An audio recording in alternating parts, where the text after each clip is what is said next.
Welcome back to the Backyard Professor Chess videos. In studying Artur Yusupov's chess curriculum, in his book Chess Evolution, Volume 3, the Mastery Edition, this is on page 269, this game by Leko and Migurovich. It happened in Wick on Z in 1993. Oh, no, I'm on the wrong game. This is by Ivanovitz and Migurovich. And this was in Lucerne in 1989. Oh, I just about blew it. Anyway, this is on page 267, 268 in Yusupov. I've gone ahead and written the game out with Migurovich's comments. He's playing the black and his opponent's the white players. What I loved about this game is the three pillars that I'm personally using to keep chess on a simple level while I advance in my knowledge for the next year or two. This game exemplifies these so beautifully that I really want to show you this. This is sensational, along with the comments of the Grandmaster. Yeah, this is good stuff here. D4 and knight F6 and knight C3 and G6. So he's going to be in Keto, and now he's putting up a real big occupied pawn center. Now, from White's point of view, he wants to make this really strong. From Black's point of view, these are going to be targets. They will fight for dominance of the center, one of the pillars. Absolutely must do. And now White jumps the gun. Too early. Yes, it's a strong pawn structure. No, it's not time to begin attacking. You don't have enough piece support out yet. This is not the accurate way to do this. That's Migurovich saying that. So he bumps down to D7, and now here we go. We're going to start cooking with gas here, baby. Now he's bringing out some pieces, and he's going to gain space on the queen side, because this pawn is just a little bit cramping, actually. Actually, it's not. He simply takes the pawn. He is really coming at him hard. This gives Black the chance to castle, tuck his king away early, connect his rooks eventually after he develops. And then the D takes the C pawn. Now that C5 pawn was also intending to break up White's center. Now we see something interesting. The two knights are helping control the center, but the pawns are past the center. We could have a dangerous passed pawn in this, though. So Black has to play accordingly. He got to kind of keep an eye on things. Watch what he does. Queen A5, yowza. A good power move. Very nice. Very nice indeed. Bishop comes to E2. He's getting ready to castle. Eventually, here's what makes this a power move. Because of his better development, he has a better mean of attack with this fabulous bishop taking out one of those knights. Blam. Targets. Targets. One of the three pillars. Absolutely. Center fighting. Absolutely. Taking out that knight definitely changed the character of White's strength in the center, didn't it? A knight is vastly superior to giving central control than a mere pawn. That's why that exchange makes sense. But Black's not done. Now Black has this. Take the pawn as well, check. So White's center is being undermined slowly but surely. He brings out the bishop to prevent the check, and now, blam, target. He hits the target. He is target conscious. Now look at the mighty white center. It's not so mighty anymore. This is a prelude to black beginning power moves. Definitely. Undermining the opponent's center is fundamentally weakening his position, which is always a feather in your cap when you do this. Yes. Yes, yes, and yes. D takes E7. Passed pawn. The downside of this is it's very simple just to simply stop it, and there's no one backing him up. And therefore, it's not as strong, it's not as critical to pay attention to. It's stopped dead in its tracks. Drats! Another plan spoiled again. So, rook comes to B1, nabbing the partial open file, one of the 3 pillars in my personal system that I'm adapting. Knight C6. Look at how this works. Rook B3. Rook takes the passed pawn. E7. Open file. King straight across from a rook. Bishop pinned. That's a thing of beauty. We've seen central fighting, central control, and now we see the 3rd pillar, open files, open files. Right? Really cool to see this. We will see this time and again in the Grandmaster games. Rook C3, target, fundamentally so. Heck yeah. If she's out there, make her a target. You bet your button. Rook B3, target. Notice the single piece doing all the work, though. Not quite right. Just not quite right. Not enough oomph. Not enough power. Queen bumps behind the faithful knight, C7. He now castles, so he's castled early. He's been able to connect his rooks, although his other rook is out here in the file doing some legwork. Yeah. And knight C5. Look at the influence of black in the center here. Look how white is contesting the center. Bishops, rook, and knights. Rook, bishop, queen, and knights. This is a great battle. Notice the center is never, ever ignored, but it is fought over. Yeah, truly, that is the right way. Rook A3. No. Yeah, he's in front of his pawn in a partial open file. Wrong. That doesn't address the issue. It just doesn't. Developing another piece, bishop G4, hitting a target that is a defender of the king side. Very important piece here.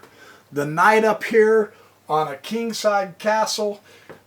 That's a tough defender. If you can eliminate that defender, you are doing yourself a favor if you do it without too much damage. Sincerely. Well, he bumps up H3, inducing the weakness of the dark squares around the king. Just notice that. Those become targets. A weak square or a piece or a pawn or an open file or a diagonal. There's targets. You want to be cognizant of the targets because it gives you the initiative. Bishop takes F3. Yes. Yes, yes, yes. Bishop responds and takes F3, hitting one of the knights, controlling the center here. Rook D8. Second open file. Straight across from the queen. Now he's putting the pin on the bishop to the queen. Both direct central open files. He's got targets. Targets. He's got files. He has better central control. All three pillars are being exhibited here. Let's watch how this unfolds. Really nifty. Queen C1. Backing her bishop eventually if he decides to try to get into here. Knight to D4. Target. Target. Another defender of the king's side becomes a target. Black at this point, Magurovich himself is commenting. He says, Black is simply dominating the center, therefore his is a better position. When we analyze that, yes, both open files. Black doesn't have it. He's got an open file way over here that is literally doing nothing to address the central situation of the dominance of Black. If the rook gets over here, that would make a gigantic difference. Yeah? See how that rook is just not inspiring us, is it? Not much. These two rooks just make your mouth water. Those are wonderful. Right where they belong. Those two knights? Wow. Now look at White's bishops, though. I mean, we're not seeing bad bishops. We're seeing bishops that have pretty good diagonals. This pawn isn't blocked. It can bump up. We're seeing a bishop with a great diagonal here. So it's not that his bishops are bad.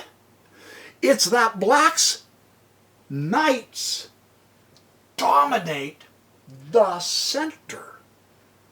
Black's rooks truly own the center.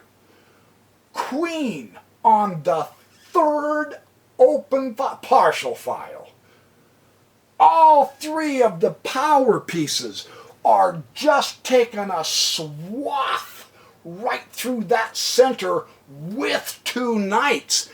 That's what's giving us the look of saying, I really like Black's position. Queen with a great target going toward the king side.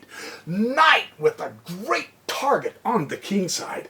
Knight that can 1-2 get right in here on the queen side. Target that other defender of the king, the rook. That is what makes the Black position so much stronger. The three pillars. Every Grandmaster game I play through, which is a lot of them now, I see these three pillars with those who win. They are using them. That is not a coincidence. So, okay. Here we go. Well, he is eliminating the target. He is pushing the pawn. He is hitting the kingside pawn structure. But it has very little effect. Why? Because of the position, the cooperation and coordination of the fighting pieces of Black, and his dominating target consciousness. Watch. Knight E2. Check. Fork on the queen. Wow. Here he comes. And you say, all he did is throw the knight away. No, he didn't. He shifted where the bishop is. So he didn't just throw the knight away. Let's watch. This is a coordination of pieces. Because now the rook on the open file can zoom up here and take another defender of the king on the open file and possess the 7th rank. Targets! No joke. Really for real. Bishop comes up here to h6. Looks like a great move, doesn't it? The trouble is, it's just looks. Because now, knight to e4, complete ownership of the center and all 3 files. Boom. This is bad for white. Queen b2, she can go nowhere else. Notice the effect of this file and this file number 2, Jim, and I'll take file number 3 also, Jim, because what that does is it forces 2 of the most powerful pieces of white over there. They are needed over here. That effect of the separation of the strongest defenders of the king is directly because of central control files and using them, which automatically puts black's position terrific. There is that, it's a logical consequence. Yeah, this is powerful. f6. Queen b3 check. Not the greatest of moves. King just bumps out of check. Queen b5, though, that is just an outright blunder. That doesn't work. No.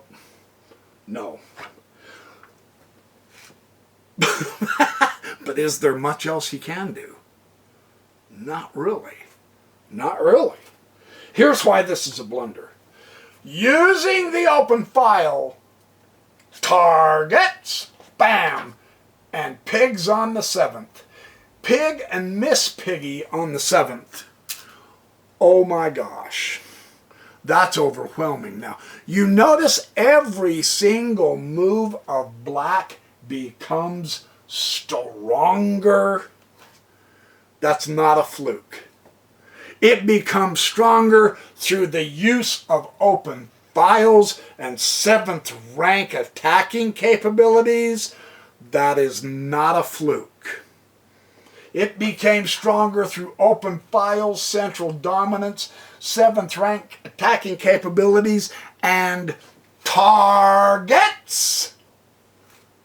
That is not a fluke, you guys. Truly, it's not. King h1. Rook takes g2. Any surprise? Targets. Yeah, baby. Breathing right down the neck. Well, bishop does get back here to f4. And rook goes to f2. Double whammy. Target. Target. It's not a fluke. This is pure overwhelming power. Yeah, very nice. Rook does find a way to get back into this game and become useful. Target. Boom. Yeah. Good defensive move. He finally got that rook over where it was needing to be. The poor queen can't make it, but the rook can. Okay, give credit where credit's due, right? Too little too late, though, because that's a target. And make no mistake about it, when you aim your rifle looking through the scope and your crosshairs are on a target, that's when you pull the trigger. Well, yeah, that's why you're aiming, so hit the target. Yes. And the rook takes f3, certainly. That's way too much power to leave there, of course. Now, rook using the open file comes to d1, check. Target. Not only 7th rank, 8th rank. Who's doing the checking? Who is gaining access to the king? Black. Where is Black's rook and queen? Not on Black's 7th and 8th ranks, are they? No. There's the difference. You don't see the rooks and queen of white utilizing open files to attack Black, do you? No. There's the crux of the difference. It really does work and make a difference. Cool to see how all this works. Rook comes back down to F1. Knight, notice also every piece gets in on the fun. Knight now goes F2 check. Target. Yeah. King comes to G2. Trying like crazy to escape. Queen E4 check and target. Target. That's not a fluke, man. Notice the cooperation and comparison between the pieces and how they are attacking. That is a thing of beauty. Directly a consequence of being able to utilize the files as far as they want to go and the 7th and 8th ranks. There's your difference. The poor queen is still out here. And she is the most powerful piece. And she can't get in. That's incredible. Observe the Grandmasters and how they play. It pays off. It really, really pays off. King G3. And of course, Rook D3.